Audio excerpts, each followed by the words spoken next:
Hello and welcome to our continuing series where we delve into issues of green finance, pollution, environment, and what kind of global and local solutions could be provided. As we speak, Delhi and most of North India is choking quite literally. Pollution in the winter months has almost become an inevitable horror, with AQI levels or air quality index levels hitting that dreaded triple nine figure.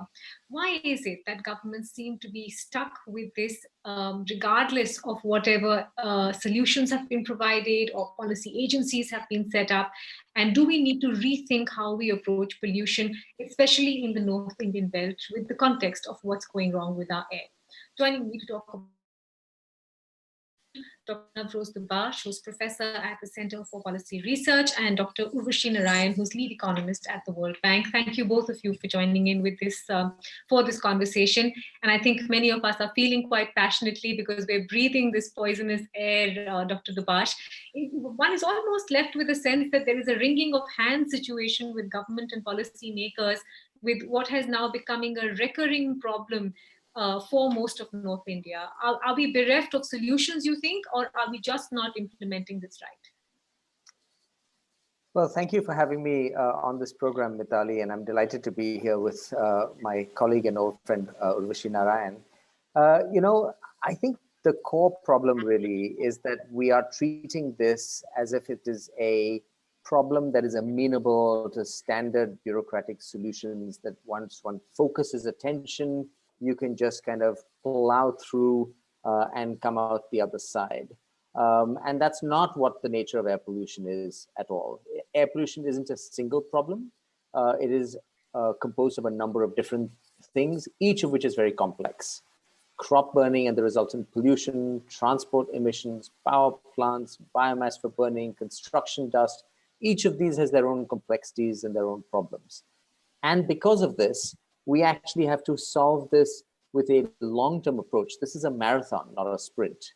And what we do is we actually wake up every October and we start talking about this, and the government makes some knee-jerk reactions, the Supreme Court gets into the game, whereas actually for much of the year that preceded October, Delhi is also very polluted, and so is most of North India. So we have to have a much more structural, systematic approach, and I'm sure we'll get to this, but frankly, it is just a symptom of what I've described, that the government has created a commission on air quality in the month of October without actually having people being appointed at the peak moment. It is an entirely reactionary sort of measure. We should have been doing this back in April. So I think we have to have a much more systematic approach to this issue. Absolutely. I'm going to touch upon all of those points. But Dr. Narayan, let me draw you in. As was pointed out, there is a certain, a local flavor to the kind of pollution cities deal with. But at this point, given what you've seen across other countries, are there 3 or 4 key lessons to draw in terms of what is very apparent with urban air pollution? Yeah, so let me just thank you again. Let me also add my thanks for the invitation to be here. It's a delight to participate in this forum. I just want to add a little bit to what Navroz said, and I'll then pivot to what we are seeing globally. So, I agree with Navroz that the problem in India, it is really multi-sectoral, the air pollution problem, and it's multi-jurisdictional, and the solutions have to be multi-sectoral and multi-jurisdictional, right? It cannot just be transport-driven policies. It has to be, so in addition to the sources that Navroz mentioned, there's power plants, there's industry, there's crop burning, there's household biomass use, there's also, of course, transport sources, but there is another source that doesn't get as much press sometimes, is what is called secondary sources. So PM 2.5, which is the most harmful for for human health, is formed from direct sort of combustion, but it is also formed when indirectly chemicals interact in the atmosphere. And this is in particular, this is called secondary PM 2.5. And secondary to PM 2.5 is formed, for example, when NOx from, say, transport and sulfur dioxide from, say, power plants interacts with ammonia, which is, for example, excessive use of fertilizer will give you ammonia. So these interact, and also form PM 2.5, which is called secondary PM 2.5. Now, this form of PM 2.5 also travels a lot. So, apart from being multi-sectoral, the solutions have to be airshed based, right? A city cannot tackle this solution by itself, and it has to have this overall, an airshed based management approach has to be adopted, because in particular, and in India, for example, there are estimates to show that as much as 30 to 40% of the PM 2.5 is from secondary sources. And so you may do everything, but if you don't tackle the secondary source, you won't get the levels that you want. So just to set that aside for a second, just to add to what Navroz said. Now, in terms of what we have seen globally, right? I mean, first of all, completely agree with Navroz. There is no silver bullet.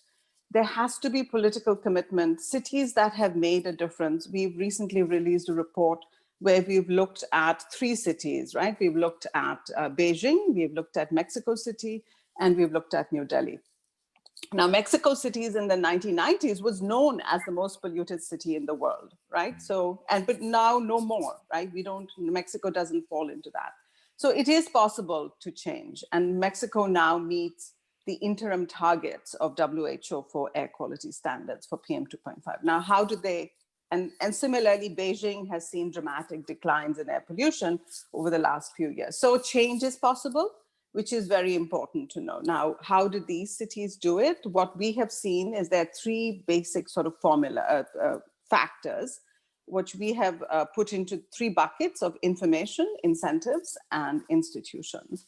So information, of course, and I think India here has made some dramatic improvements in making information available, right? I mean, now continuous air quality monitoring stations have been established across the country that are providing publicly accessible data, which is really important. You can't solve a problem if you don't know what the problem is. But in these other countries, there were other aspects of information as well. For example, in China, they made emissions data publicly available as well, which helped to hold power plants and industrial operators accountable. Second is incentives. So funding is very important. And in China, for example, for the area of Beijing, the government spent, I think, something in the order of $9 billion to clean the air. So a lot of funding has to be made available. And this is where we see the 15th Finance Commission's grants, right? Where almost $500 million are going to be made available every year to Indian cities, is a very, very positive move in the right direction. And the final factor is institutions. And as I mentioned, this challenge is multi-sectoral and multi-jurisdictional. So you need an airshed-based approach, and you need the different sectors to participate. Thanks. Dr. Dubash, let's pick up on that point about institutions. EPCA has been replaced, as you said, by the CAQM, and you wrote only recently that while the move is salutary, it's a body with a larger overview, but there's not much for a wider solution. There's not wide-ranging penalties, and there's not, as was mentioned earlier, any kind of larger airshed solution. Are we just not constructing these policy bodies correctly? And why do we need to keep reconstructing these policy bodies? Well, as you said, Mitali, this new Commission on Air Quality Management replaces EPCA. Now, I was a member of EPCA for a while. I resigned about a year ago. And as I've said on Twitter, we shouldn't really shed too many tears for EPCA. EPCA had long outlived its usefulness. It was a body that didn't really have the capacities to deal with the scale of the problem. It did some good things. So in a sense, this CAQM is welcome because it is a permanent body. It has designed to have capacities in that it can appoint full-time commissioners, it can hire people, and so on and so forth. And it is very clear who the finger should now point to, right? They are accountable. So all of those are good things. Those are all very good things.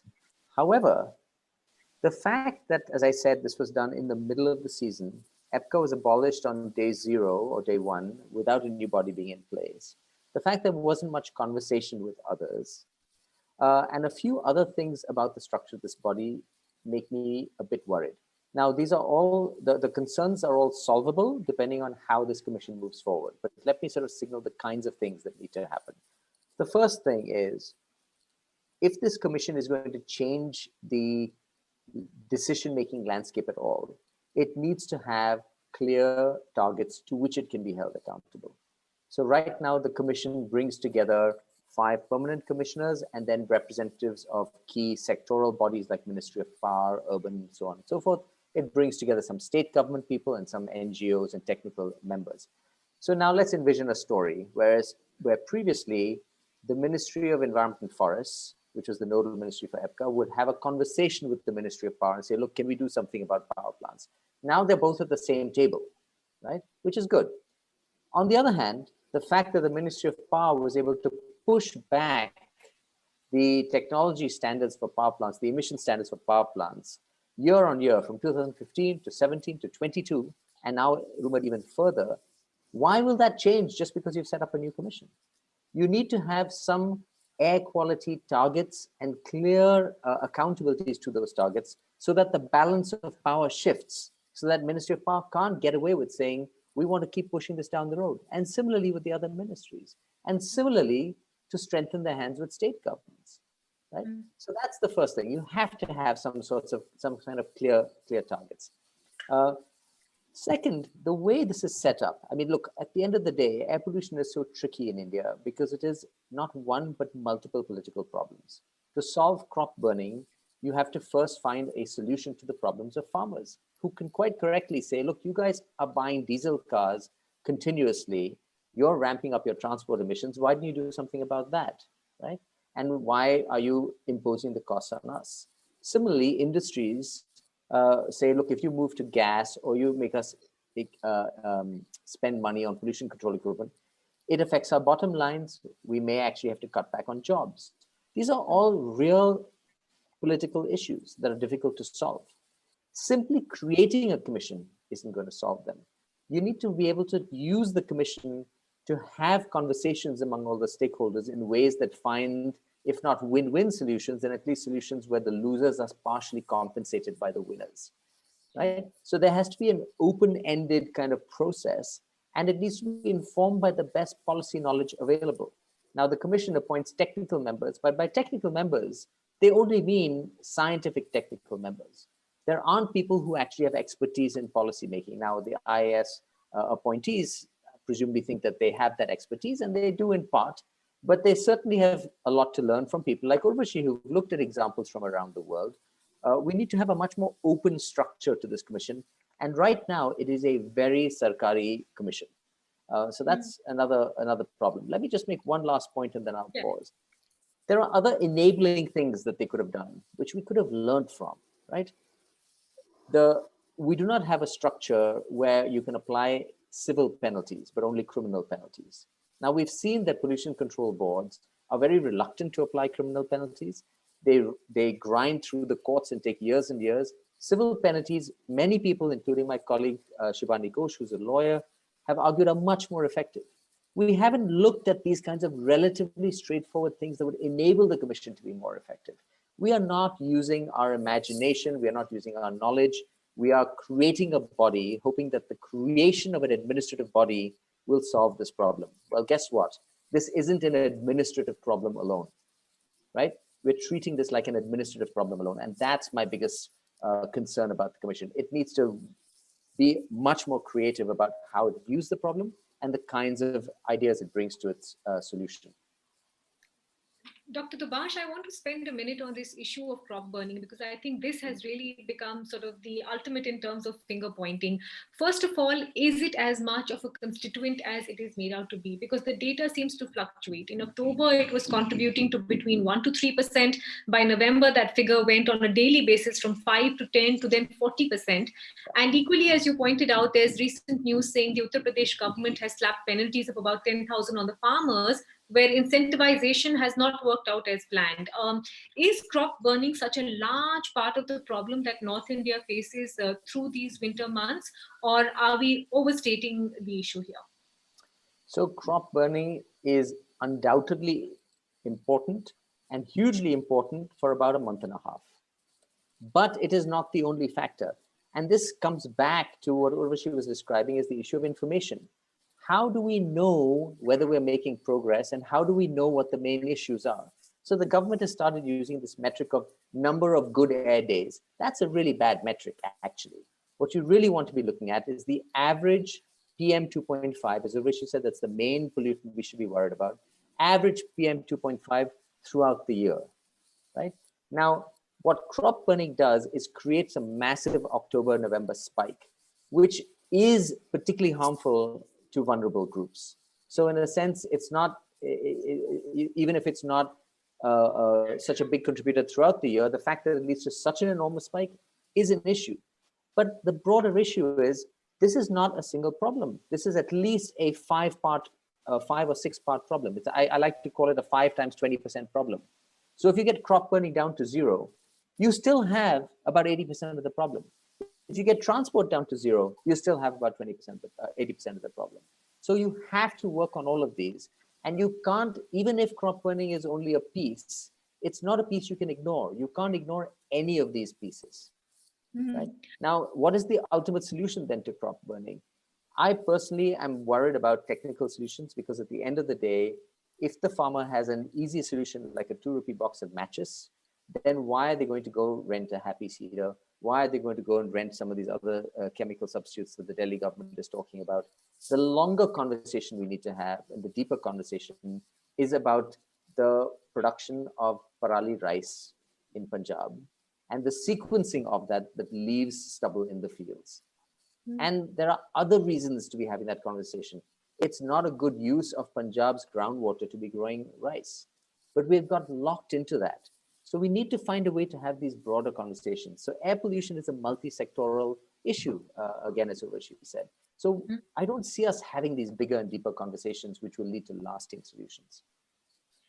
Dr. Narain, you made the point about the 15th Finance Commission and how it's, budgeted more for spending on this issue. But it seems like, there's implementation is breaking at several points. For example, there are now several non-attainment cities. So a lot of money was put aside for it, but frankly, they've done nothing in terms of deploying that money.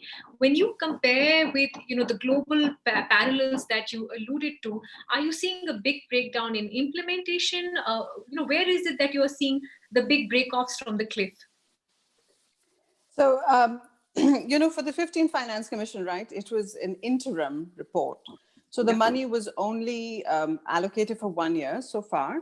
And that money, unfortunately, only got released about 2 weeks ago.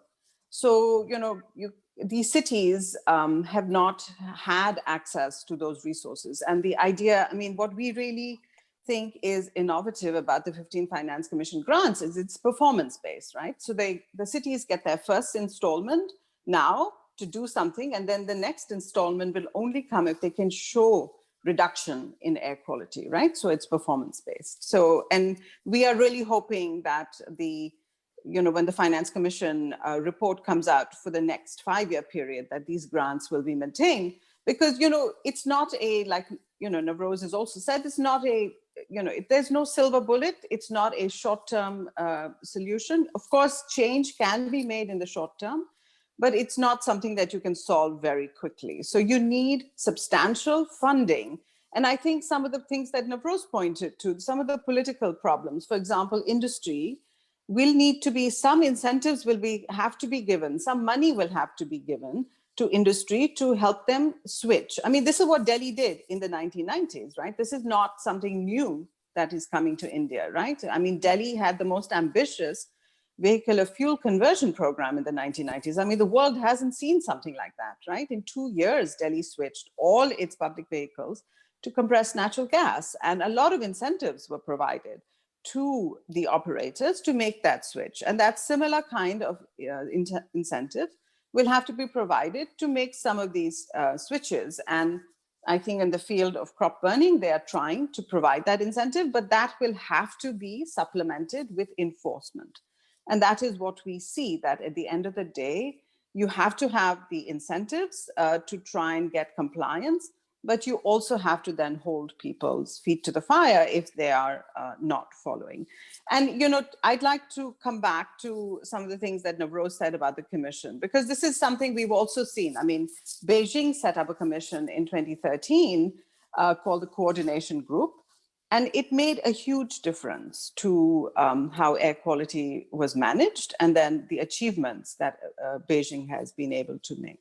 Similarly, Mexico City had a commission in 1992 that was then reestablished in 2013. And so it's not something, you know, what India has done is very much along the lines of what we've seen these other big cities do and where it has had impact.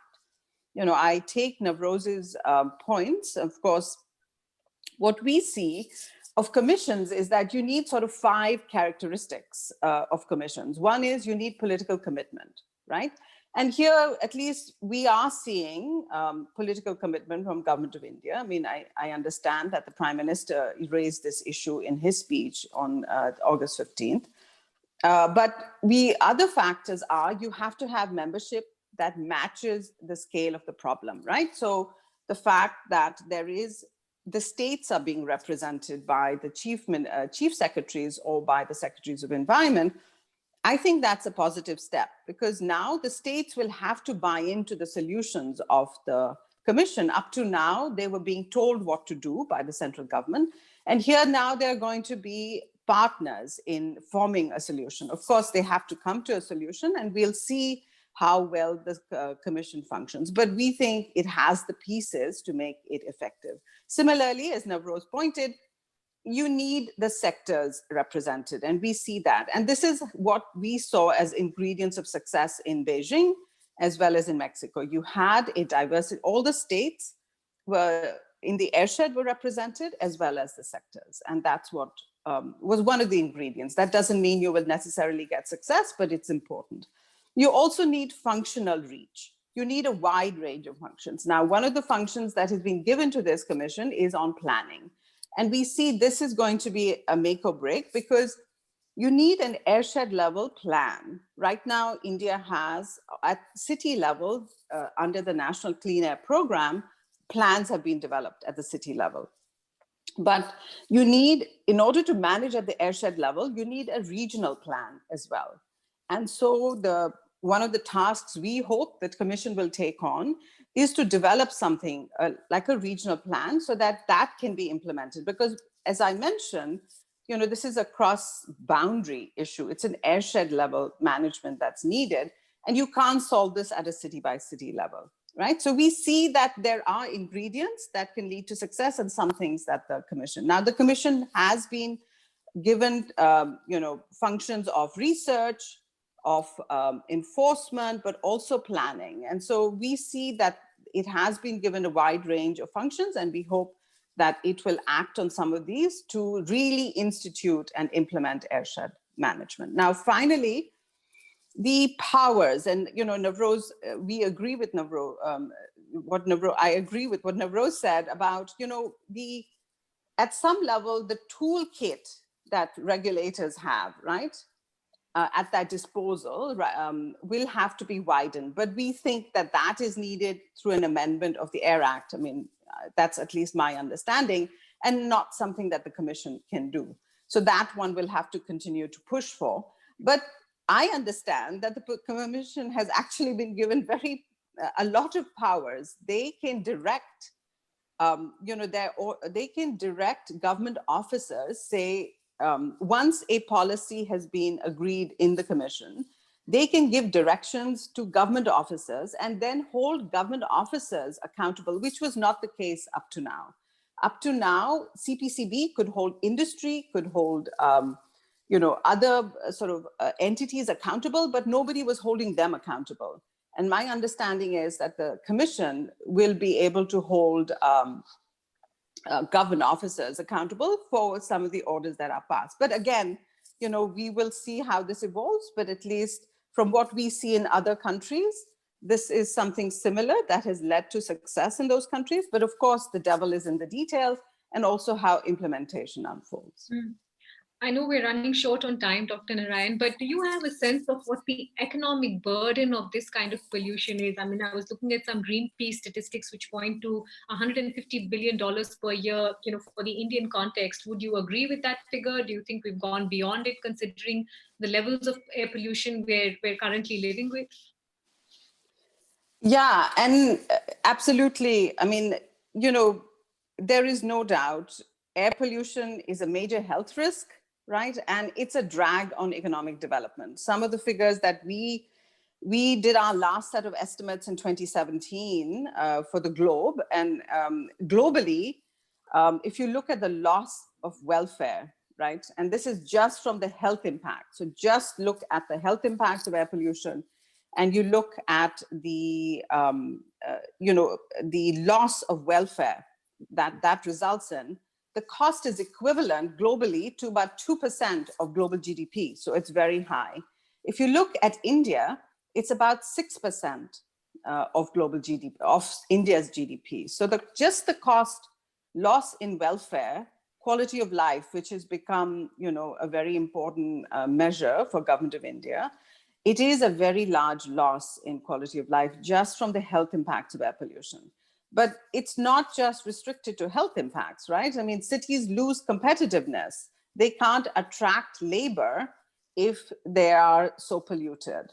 We've seen estimates to show that agricultural productivity, which would affect farmers in Punjab, is negatively impacted. The effectiveness of your solar farms is affected by air pollution. So this has huge costs, and therefore it should be something that governments focus on, but they also really put funding on the table to make the difference. Dr. Dubash, final word with you. I know we've talked about, what comes in via the crop burning, the ban on firecrackers, of course, and the economic cost. But there is a very large human cost, is there not? Especially given the year we're living in, where this air pollution is compounding with the COVID outbreak, and really the repercussions are hazardous, as we're all seeing across North India, really. No, absolutely. I mean, the economic and the social costs really kind of work together, because a lot of the economic costs end up applying more to the poorest people. We should give the example of even labor productivity of farmers. Look, this is a problem. We still have a larger narrative in India that environmental quality is not something we can afford. And that's a really problematic narrative, because actually it's the poorest that bear the brunt. Let me put it this way. We have more air pollution than China now. China has about 3 times the GDP per capita, right? Are we going to wait until our GDP is 3 times as large and our air pollution will at least scale up proportionately, if not more than proportionately? Are we going to wait until we're 3 times more polluted than we are now, until we reach China's level of being close to a middle-income country before we address this problem? That trade-off story really has to give way. And sometimes I hear that even from our from people in the Ministry of Environment. And it's deeply problematic. The Ministry of Environment should be the one pushing the greater understanding of this. So I just want to come back to something Urvashi said. With this new commission, we definitely have a glass half full, glass half empty kind of story. Yes, the fact of creating a commission has the promise of more effective and concerted action. But we have to read a little bit into the tea leaves as to how it's been set up. The fact that there hasn't been any conversation with experts, with stakeholder groups, with industry, any of these people around that's a real problem. We need to democratize this whole process. And ultimately, if you're going to make some of the tough choices, because there will be short-term adjustment costs, there has to be demand from the population for this to change, which is why your point about social costs is really important. And that demand has to be from the population, not just from the elite, not just from people like me and you and parents who send their kids to fancy private schools, right? It has to be across the board. So we need to have a much deeper and broader understanding that the quality of life and health fundamentally is tied to air pollution. And then we have to be willing to also personally make some changes. There's no point us screaming about air pollution. I see this in my RWA group all the time when I buy another big diesel SUV, right? Now, we'll see what happens with the firecracker ban. Firecrackers are a really small part of the spike, but it's symbolic. It's symbolic. We have to be willing to change our own lifestyles and our own behaviors. Ultimately, we have to be willing to move to public transport, and we need better public transport.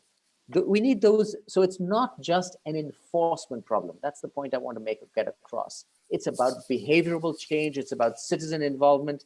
And the commission needs to bring everybody along with it. I really hope they do that, because otherwise just the act of creating a commission will only address a small piece of the issue.